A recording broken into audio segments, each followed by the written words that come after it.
How's it going, Illustrians? My name's LUCK, and Jay, Johnny, and I both had a pretty rough first week of the ECL. We're both looking for our first win, and this match very well might determine who makes it to the finals between the two of us. And this week, I'm bringing some heat. Let's go.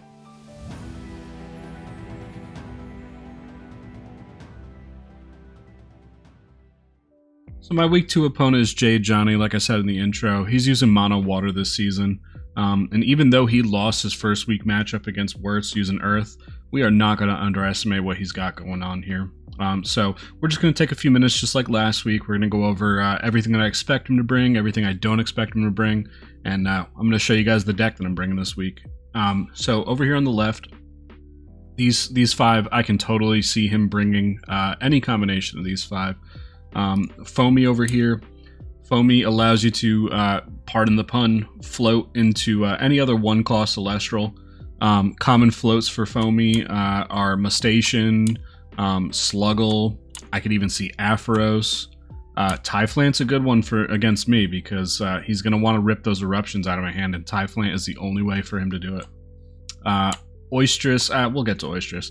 But anyway, these 5 over here, Foamy, definitely a bring. Anytime you're running water, you kind of mandatory to bring Foamy. Great searcher, requires a response from your opponent.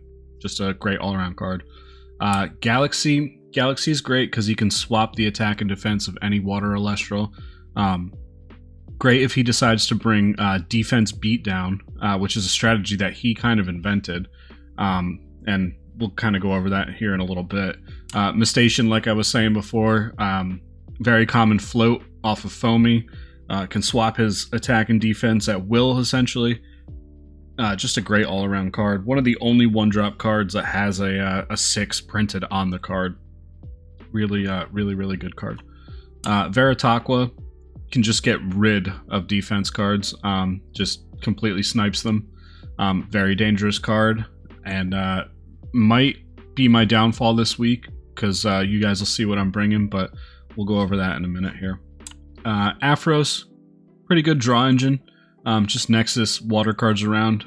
One of the benefit, or I should say lack of benefits to Aphros is that there aren't really good targets in water to Nexus water 2, if that makes any sense, right?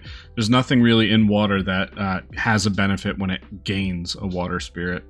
So there's that, but Aphros does have fairly high stats. It's got a 4 defense, and if he gets Atlantis on the field, that's a 5 defense. Possibly even more if he can Nexus cards to it, and it gives him draws each time. These middle cards here, these cards are cards that I'm somewhat expecting him to bring. They are not mandatory by any means. Oistress, I know he brought it last week. Very good with Galaxy. Kind of like a Volcarius or a Tectorus. It just gains stats for each water enchant or water spirit on the field.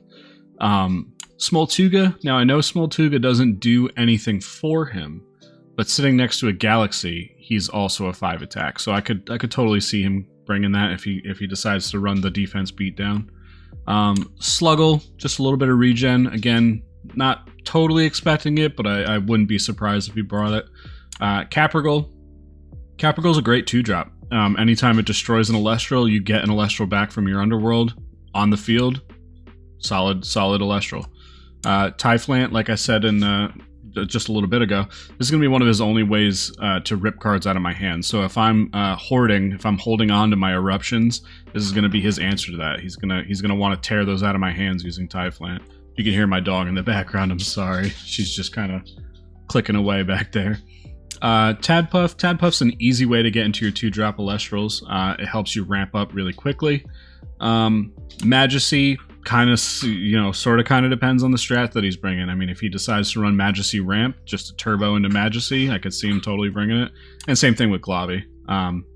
Globby, I mean, it's not a great card, but it can help you turbo into Majesty pretty quickly. Over here on the right, these are cards that I'm not expecting him to bring at all. Crack Kid is F tier. Crack King also F tier. Ivory's okay, but I seriously doubt that Johnny's going to bring it. I seriously doubt it.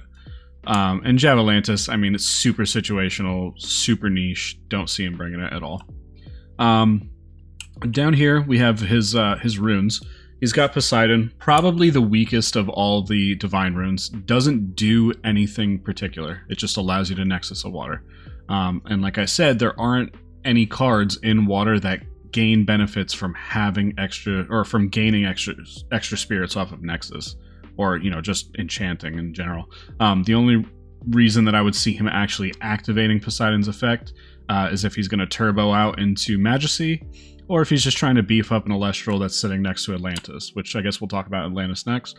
Atlantis is a stadium card, just like every stadium, gives you +1 attack and defense for each water enchant on it. If he gets out an Aphoros with Atlantis, it's all of a sudden it's a 3/5.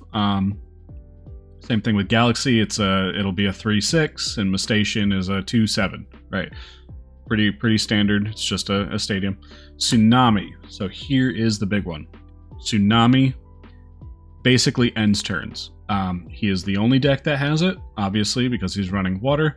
It is one of the most powerful runes in the game, and he's the only one that has access to it. So we're going to kind of talk about that when I go over what I'm doing with my deck. But yeah, so got to watch out for Tsunami. And Trident and Poseidon. So Trident and Poseidon, he has one of the best artifacts in the format. And the reason why is you put it on Alestral, that Alestral can't be targeted by counter runes. If there's a Poseidon on the field, your opponent cannot cast counter runes, period, right? So he has a 100% floodgate against counter runes, so we definitely have to watch out for that. We definitely have to have some answers for if he gets that out on the field. But yeah, so that's kind of what I'm expecting him to bring. I'm not really sure what strategy he's going to go with. I think he might just do a sort of water good stuff type deck. Maybe like 3 of each of these, and maybe a Caprigal, or you know, maybe in a couple Oistress. But I don't really see him going, you know, really far out there into weird strategies with water. I could just really see him just running water good stuff. But yeah, so next up, I'm going to show you guys what I'm bringing this week, and yeah, I'll see you in a second. Alright guys, so for week 2, we're running a little bit of a burn strategy this week. I told you guys in the intro I was bringing the heat, and we are certainly bringing the heat. So we're going to start off here. We got 3 copies of Necruff, just an all-around A tier card, or S tier card. Like I said in my week 1 prep video, Necruff's pretty much coming every single week. This card is just amazing. It's probably one of the best cards that I have in the deck. Kinleo, same kind of deal. Pretty much coming every single week. That's a 3 of. We're going against Johnny this week. Gotta rep Bears. The Bears. The Bears. I know Bears aren't in the best spot right now, but we're facing Johnny. Johnny is the Bears guy. So we're bringing Bears this week.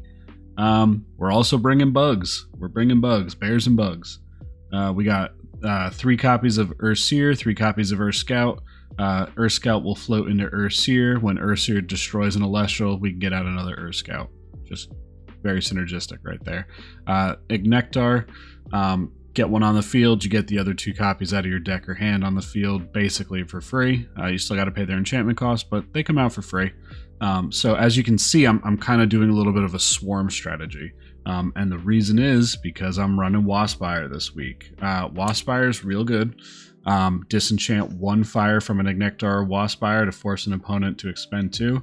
It's basically a mini eruption. And I think it's going to catch Johnny real off guard. I think he's going to be expecting me to bring some aggro this week, and we're going to play back a little bit. We're definitely going to play back. We're not really going to be attacking because we're going to be afraid of those tsunamis. And at some point, he's probably going to turn off my counter runes. So as you'll see in a second, we're not really running a ton of counter runes. We're just going to try and outlive him and try and Waspire and Eruption him into the ground.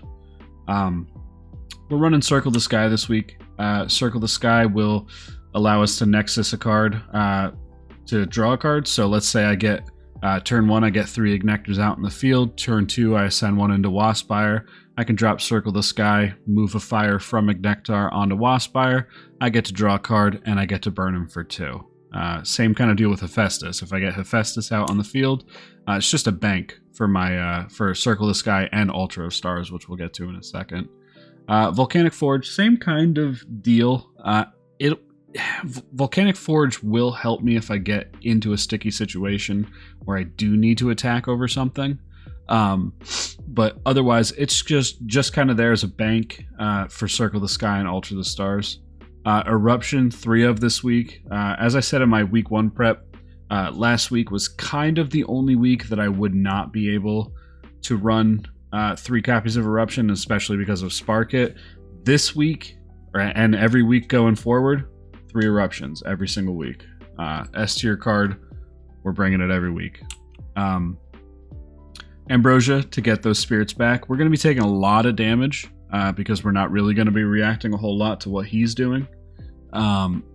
So we need a way to get those spirits back. Nectar of the Gods, just to draw into my Waspires and my Eruptions faster. I'm bringing 3 GG. Like I said, we're not running a ton of counter runes this week because he's going to be able to shut those off. Basically, as soon as he draws Trident, my counter runes are garbage. So I'm running 3 GG just in the off chance he doesn't have them, and I need to say Gorgon's Gaze, a Galaxy, while it's attacking under my Ursier, for instance, right? That'll get me a free summon of another Urscout or Ursier on the field, and it gets rid of his Galaxy. Kind of a nice little strat there. And Alter the Stars. So this is another one of my Nexus cards. We're Nexusing Fire out onto Waspire so he can expend him and do some big damage, burning him for 2. Especially if I get a Volcanic Forge on the field, Waspire's attack can ramp up pretty quickly, depending on what I have on the field. Over here, we'll take a look at my sideboard. I got 3 Volcaries. Volcaries is in here so that if I see game 1 that Ignectar is not really doing what I need it to do, like living long enough to get a Waspire on the field, I'm probably going to swap it out for Volcaries. We still won't be attacking a whole lot with it. Volcaries will probably just sit there as a body, but it's stronger than Ignectar. It doesn't have the swarm capability of Ignectar, but I am very worried about Ignectar getting just absolutely pummeled because it is such a weak Elestral. And yeah, you get 3 of them on the field, but I mean, other than its effect, it's not really very useful. This deck is just built to swarm, and that's about it. And hopefully we can get that done with Ignectar, but if not, we're going to swap it out for Volcaries. And then underneath, I have 3 copies of Shield, 3 copies of Laurels, and 3 copies of Poison Tip Arrow. Standard trap lineup or counter lineup for Shield and Poison Tip. I have them in the sideboard because, like I said, we're not going to be running a ton of counter runes this week because he has a way to shut them off. If I see that he's either struggling drawing into his Trident or he doesn't necessarily bring it, what we might do is we might swap Ignectar out for Volcaries. We might swap out maybe like Nectar of the Gods for Shield and maybe Circle the Sky for Poison Tip, and we might go a little bit more aggressive game 2. We'll catch him off guard. Game 1 we'll play it really passive. Game 2, if I don't see a Trident, we're gonna hit him aggressively in game 2. But yeah, that's about it, guys. I'm real excited for this game. I'm excited for Johnny to see that I'm bringing Bears. Even though it is a tournament, I still want to rep the Bears because I know if there was one player that I'm going to bring Bears against, it's got to be Johnny. Johnny will get a little bit of a chuckle out of it. But yeah, either way, I'm here for it. Game's going up on Saturday. Make sure you guys stick around and watch that. And yeah, guys, thanks for hanging out. Stay enchanted, keep ascending. I'll catch you guys on Saturday. Peace.